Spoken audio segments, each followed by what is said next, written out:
नमस्कार मित्रांनो, स्वागत आहे तुमचं आमच्या एज्युकेशनल न्यूज या यूट्यूब चॅनलवर। तर मित्रांनो, या व्हिडिओमध्ये आपण आज आनंदाची बातमी, या कार्यकाळात निवृत्त झालेल्या पेन्शनधारकांची पेन्शन वाढणार आहे। पेन्शनधारकांचे हक्क बहाल करण्यात आले आहे। याबद्दल आपण सविस्तर माहिती जाणून घेऊयात। त्यापूर्वी मी आपल्याला विनंती करतो की हा व्हिडिओ शेवटपर्यंत नक्की पहा व व्हिडिओ आवडल्यास लाईक आणि शेअर नक्की करा व अशाच प्रकारच्या नवनवीन व्हिडिओसाठी आमच्या चॅनेलला सबस्क्राइब करायला विसरू नका। चला तर मग व्हिडिओला सुरुवात करूयात। तर मित्रांनो, 20 मार्च 2024 रोजी दिल्ली उच्च न्यायालयाने एक महत्त्वपूर्ण निर्णय दिला, ज्यामध्ये केंद्र सरकारचा 18/11/2009 चा आदेश बेकायदेशीर घोषित करण्यात आला। या आदेशान्वये आधीपासून सेवानिवृत्त नागरी निवृत्ती वेतनधारकांना निवृत्ती वेतन सुधारणेचा लाभ मिळत नव्हता, तर नव्याने निवृत्त झालेल्या निवृत्ती वेतनधारकांना हा लाभ मिळत असे। उच्च न्यायालयाने म्हटले आहे की सर्व निवृत्ती वेतनधारक निवृत्त झाले तरी त्यांना समान लाभ मिळावेत। 20 मार्च 2024 रोजी दिल्ली उच्च न्यायालयाने पेन्शनधारकांच्या हितासाठी ऐतिहासिक निर्णय दिला।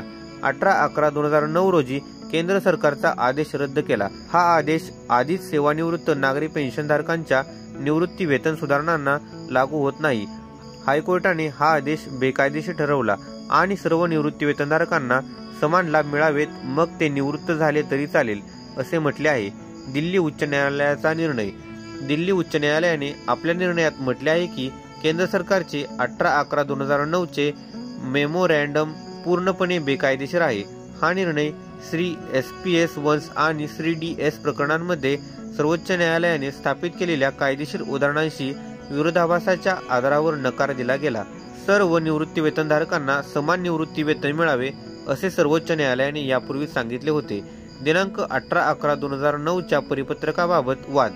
सर्वोच्च न्यायालयाने 9/9/2008 रोजी एक निवाडा दिला होता की समान पदावरून निवृत्त होणाऱ्या पेन्शनधारकांना समान पेन्शन मिळायला हवी, परंतु केंद्र सरकारने 18/11/2009 रोजी एक परिपत्रक जारी केले की हा लाभ केवळ संरक्षण निवृत्ती वेतनधारकांना लागू असेल, नागरी पेन्शनधारकांना नाही।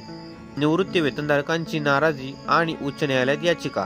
केंद्र सरकारच्या या आदेशामुळे नागरी पेन्शनधारकांना नाराजी पसरली आहे।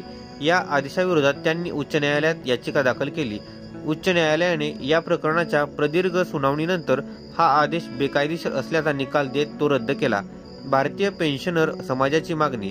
उच्च न्यायालयाच्या या निर्णयानंतर इंडियन पेन्शनर सोसायटीने केंद्र सरकारकडे दिल्ली उच्च न्यायालयाच्या आदेशाचे पालन करावे आणि 2006 पूर्वीच्या सर्व निवृत्ती वेतनधारकांच्या निवृत्ती वेतन सुधारणेचे आदेश तातडीने लागू करावेत, अशी मागणी केली आहे।